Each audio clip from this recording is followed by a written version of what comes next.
Saya dari UKM Klinik Tanaman, Fakultas Pertanian Universitas Sumatera Utara. Saya izin bertanya, untuk pertanyaan saya tujukan kepada Pak Iman Arman. Oke Pak, jadi tadi yang saya perhatikan di slide yang Bapak tampilkan tadi bahwasanya biodiversitas pada agroekosistem kelapa sawit itu meningkat meningkat jika tanaman tersebut semakin tua, begitu ya Pak ya, yang tadi saya baca. Kemudian saya juga pernah mendengar nih Pak, mendengar bahwasanya ekosistem di kelapa sawit itu hampir sama dengan ekosistem pada hutan biasanya.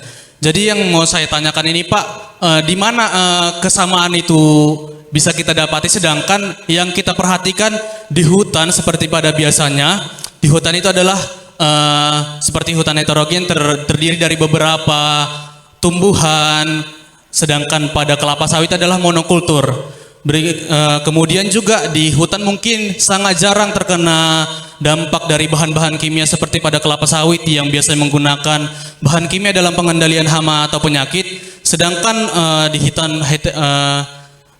hutan heterogen itu hampir tidak ada Pak, begitu. Jadi pertanyaan saya itu apa sih kesamaan biodiversitas di agroekosistem kelapa sawit dengan hutan pada biasanya? Terima kasih. Terima kasih. Maaf, namanya tadi agak kurang jelas. Perkenalkan, saya Carlos Samuel. Samuel. Iya. Oke. Terima kasih Samuel.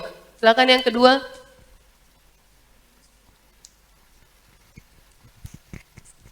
Ya, Assalamualaikum warahmatullahi wabarakatuh. Sebelumnya perkenalkan, nama saya Rahmat Adnan dari Fakultas Pertanian Stambuk 2021 Pak. Jadi Pak, pertanyaan saya ini ditunjukkan kepada Pak Tungkot Sipayung. Sawit ini kan Pak sering dikambing hitamkan kan sama Uni Eropa, bahwasannya selalu buat deforestasi. Deforestasi itu kan juga akan berdampak kepada turunan dari minyak sawit itu sendiri seperti biosolar atau B3070 yang dicanangkan oleh pemerintah sekarang. Saya kadang kalau misalnya ngisi minyak Pak, saya kadang-kadang saya teliti berapa banyak sih yang pengen ngambil solar, beli solar dan biosolar gitu Pak. Apakah lebih banyak apa lebih sedikit? Tapi saya lihat sering Pak, ditengok pom bensin itu Pak, lebih sedikit Pak. Jadi pertanyaan saya, apakah isu negatif sawit bisa berpengaruh kepada preferensi konsumen lokal yang ada di Indonesia? Terima kasih. Oke, terima kasih.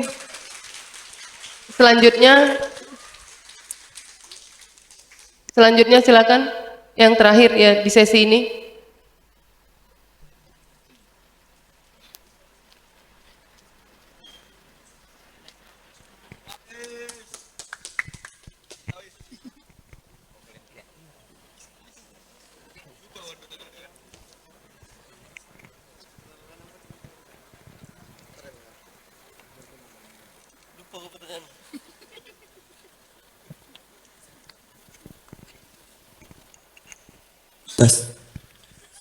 Assalamualaikum warahmatullahi wabarakatuh dan selamat siang untuk kita semua.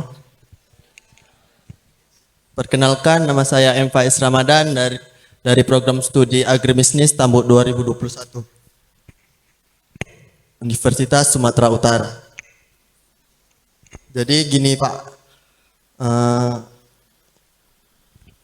jadi di Indonesia ini terdapat sertifikasi ISPO yang dikembangkan oleh Kementerian Pertanian.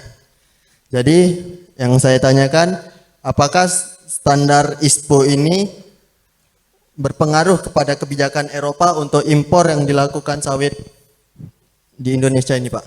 Terima kasih Pak.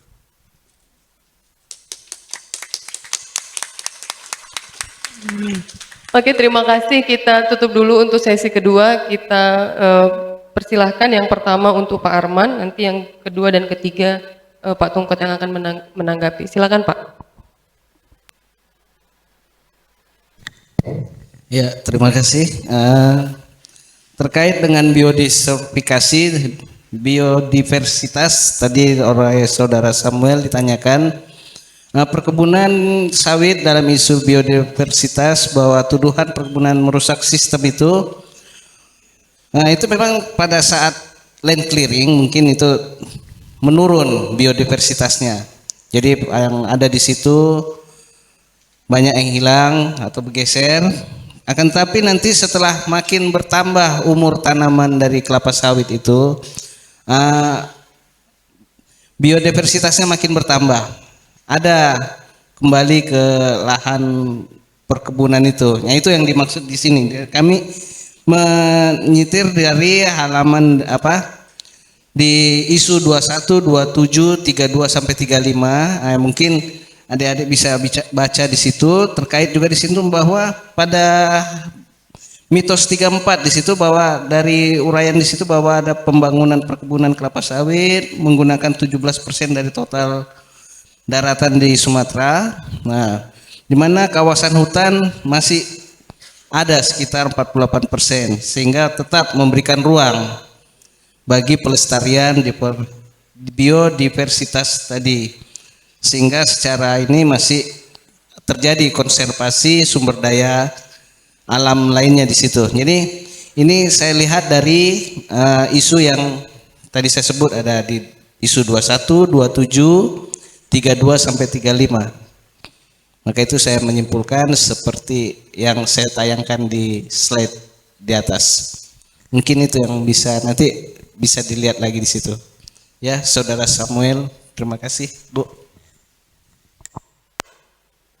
Mungkin Prof. Rafa ada yang mau ditambahkan, Prof. Tadi. Oh. Silakan, Pak. Nanti kalau gurunya nanti katanya diskusi di kelas. Baik, ini ada pertanyaan yang menarik ini ya. Ini tadi kaitan para isu yang terkait dengan sawit itu terhadap preferensi konsumen di Indonesia. Nah, itu Pak, ini termasuk juga tadi kita juga ingin tahu itu mahasiswa kira-kira dengan isu yang selama ini preferensinya kepada sawit seperti apa. Nanti kita lihat hasil surveinya ya. Tapi secara umum ya, memang saat ini belum terlihat besar. Tapi ada. Contoh aja. Persepsi masyarakat yang sempat dipropagandakan oleh American Soybean itu, bahwa sawit itu mengandung kolesterol, sampai sekarang terasa enggak? Kalau ada makan gorengan langsung cari tisu, menghindari supaya jangan terlalu banyak minyak. Itu adalah karena apa? Di benak kita itu tidak sehat, minyak tidak sehat kan? Betul enggak? Iya kan? Dokter, kalau datang dokter atau ahli gizi kalau ada di sini kan, selalu mengatakan jangan banyak makan minyak katanya kan? Karena itu akan bikin kolesterol. Iya kan? Itu adalah korban, kita itu korban. Tapi secara empirikal, secara hasil penelitian dari banyak ahli kesehatan, itu tidak membuktikan bahwa dengan konsumsi minyak, ya apalagi minyak sawit itu akan terjadi peningkatan kolesterol. Itu banyak sekali, di buku itu banyak hasil penelitian mengenai itu. Tapi dokter masih mengatakan itu. Nah, itulah dampak daripada kalau yang diserang itu preferensi, persepsi. Bahayanya di situ. Kalau sudah berubah persepsi dan preferensi, itu sulit sekali merubah itu lagi. Nah, itu yang kita hindari. Kenapa kita lakukan advokasi, kita lakukan cara-cara seperti ini, supaya apa? Jangan yang salah itu, padahal itu kan salah kan secara ilmiah. Yang salah itu kita jadikan kebenaran dalam diri kita sehingga kita rugi sendiri gitu. Ya, itu yang terjadi gitu ya. Banyak lagi yang lain gitu. Contoh misalnya kan sempat juga itu terjadi. Pokoknya sawit itu boros air katanya. Ya, makanya sering kekeringan. Tapi pada kesempatan yang lain ketika musim banjir, wah sawit itu bikin banjir gitu kan. Ada inkonsistensi dan bodohnya kita dengar pula itu. Dan mau kita terpercaya dengan itu kan. Nah, itulah gunanya kita diskusi, kita cari. Kalau ada isu seperti itu, cek and recheck, cari kepada ahlinya, benar enggak ini, cari literatur, sehingga kita bisa tahu, oh ini isu, ini hoax, ini kebenaran gitu kan. Itu tujuannya kita berdiskusi seperti ini. Ya. Dan juga nanti menjadi kedepannya seperti apa gitu. Jadi yang pertama. Jadi yang kedua soal sertifikasi ISPO. Sebetulnya sertifikasi ISPO itu kita lakukan adalah bentuk komitmen kita sesuai dengan perintah undang-undang.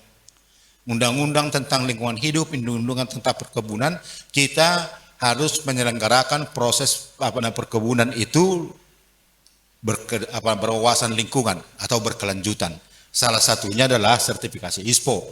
Meskipun itu adalah reaktif kita atas hadirnya RSPO. Masa RSPO ada dari Eropa kita nggak bikin, ya kita bikinlah. Makanya hampir mirip-mirip aja gitu kan. Nah, apakah ini mempengaruhi impor sawit dari Indonesia? Ya, mempengaruhi atau tidak mempengaruhi? Sustainability itu wajib mandatori di kita. Bukan untuk kepentingan mereka, tapi kepentingan kita, kepentingan generasi yang akan datang. Tapi itu memang bukan pekerjaan satu malam. Itu adalah butuh waktu untuk perbaikan terus menerus gitu. Tapi apakah sudah mempengaruhi? Kalau misalnya kalau dia ISPO, sertifikasi ISPO, maka pasarnya terjamin? Belum. Di situ persoalannya ISPO kita. Keberterimaan di internasional belum. Dan itu tidak akan. ISPO ini sertifikasi yang beginian itu soal bisnis itu. Ya, makanya mereka dulu kan ada sertifikasi ISO berapa itu banyak itu laku itu mereka keluarkan sertifikasi yang lain. Sekarang dengan kasus yang terakhir di Eropa mereka katakan jelas kami tidak mengakui ISPO, kami tidak mengakui RSPO, kami tidak mengakui ini, kami mau bikin sendiri. Jadi ini adalah persoalan lain juga gitu kan. Jadi tapi apapun di pasar internasional kita berkewajiban ya untuk tetap melaksanakan pembangunan kelapa sawit yang lebih berkelanjutan ke depan gitu. Salah satunya adalah sertifikasi ISPO. Belum sempurna itu ISPO, banyak kelemahannya, tapi kita perbaiki dari hari ke hari. Seperti itu ya. Baik, Bu. Ya, terima kasih Pak. Jadi tadi seperti kita bilang ISPO adalah salah satu upaya pemerintah untuk memperbaiki ya, untuk menerapkan kelapa sawit berkelanjutan di industri kelapa sawit kita. Saya yakin masih banyak pertanyaan, tapi waktu kita sudah habis. Jadi jangan lupa panitia tadi bukunya ya. Nanti saya pula yang dituntut nggak dibagi nih buku hadiahnya gitu ya. Kita sampai di akhir diskusi ini. Sebelum kita menutup diskusi ini, kita minta closing statement dari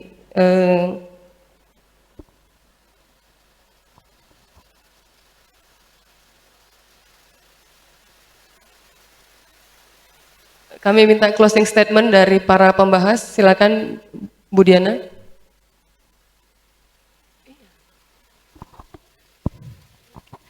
Terima kasih Bu Ria.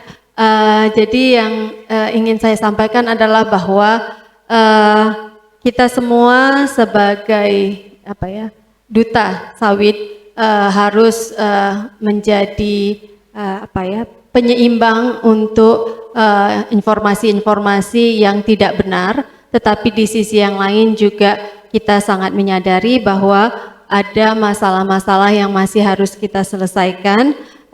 Tujuannya adalah untuk kemajuan sawit kita yang berpotensi sangat besar, bahkan untuk isu-isunya seperti yang tadi dikatakan gambut dan sebagainya, tetapi potensi itu tidak akan bisa menjadi realisasi kalau kita tidak bersama-sama mengupayakannya. Terima kasih.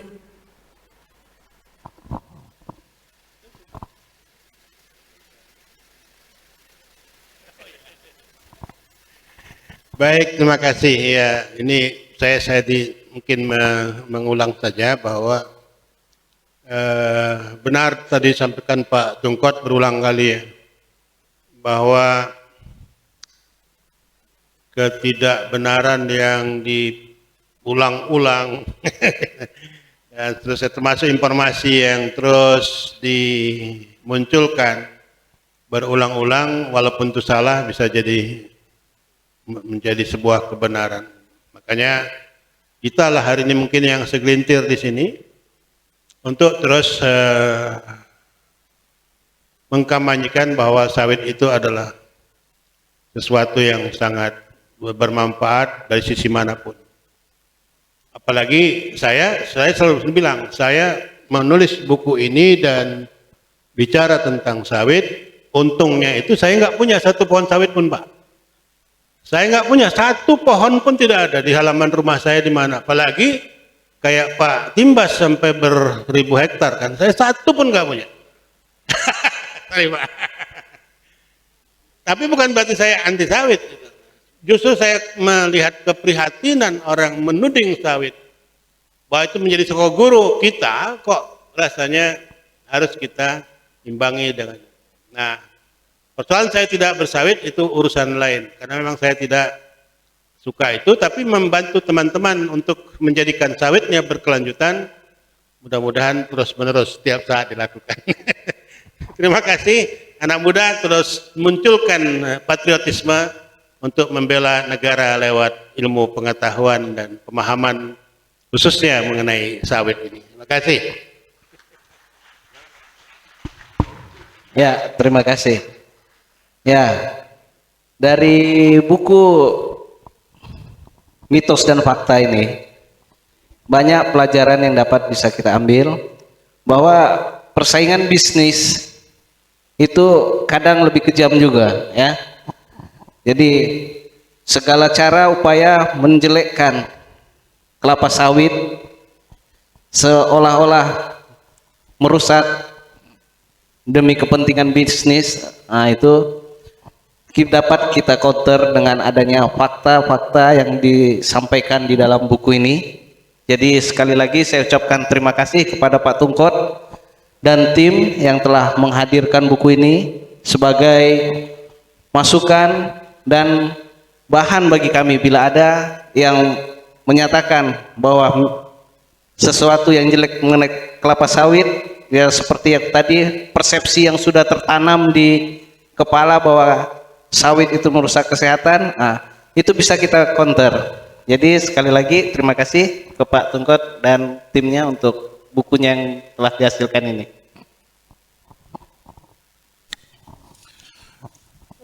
Terima kasih terutama kepada Fakultas Pertanian USU, khususnya Departemen Agribisnis yang telah memfasilitasi diskusi kita pada hari ini.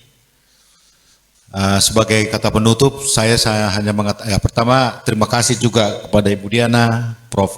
Aruf, Pak Iman, ya, yang sudah memberikan sumbangsih dan kritikan bahasan terhadap buku ini.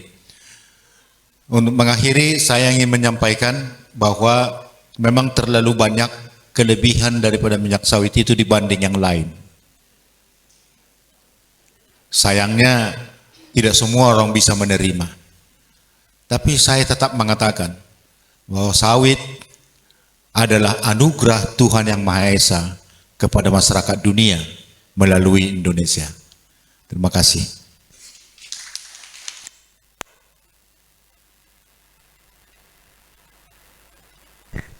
Terima kasih banyak Ibu Diana, Prof. Rauf, Pak Iman, Pak Tungkot.